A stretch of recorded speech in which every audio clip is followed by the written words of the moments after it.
திருப்பதி போகிற எல்லோரும் இதை கவனத்தில் வைத்துக் கொள்ளுங்கள். நீங்கள் எந்த நட்சத்திரமாக இருந்தாலும் சரி, பெருமாள் உங்களுக்கு அள்ளி அள்ளி கொடுக்க வேண்டுமெனில் ஒரு கைப்பிடி உப்பு எடுத்துங்க. கல்லுப்பாகத்தான் இருக்க வேண்டும். கல்லுப்பு எடுத்துங்க, ஒரு கவரில் போட்டுக்குங்க, பாக்கெட்டில் வச்சிங்க, பர்ஸில் வச்சிங்க, ஹேண்ட்பேக்கில் வச்சிங்க, எங்கே வேணால் வச்சிங்க. நேராக திருப்பதி போங்க, சாமி கும்பிடுங்க, அப்படியே சுற்றிட்டு திரும்பி வந்துடுங்க. திரும்பி வரும்பொழுது நீங்கள் சமையல் அறையில் பயன்படுத்துறீங்க இல்லையா உப்பு, அந்த உப்போட இந்த உப்பை கலந்துருங்க.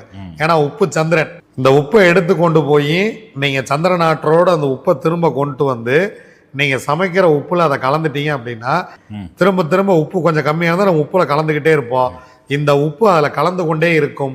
அதை சாப்பிட சாப்பிட உங்களுக்கு வாழ்க்கை வளமாகி கொண்டே இருக்கும். எந்த நட்சத்திரத்தில் பிறந்தவர்கள் வேண்டுமானாலும் திருப்பதி செல்லலாம். உப்போடு போயிட்டு வாங்க. போயிட்டு வந்து கஷ்டம்னா என்னை கூப்பிடுங்க, எனக்கு ஃபோன் பண்ணுங்கள். வடபழனி ஆஃபீஸ் வாங்க. கஷ்டம்னா அதுக்கு நான் பொறுப்பு.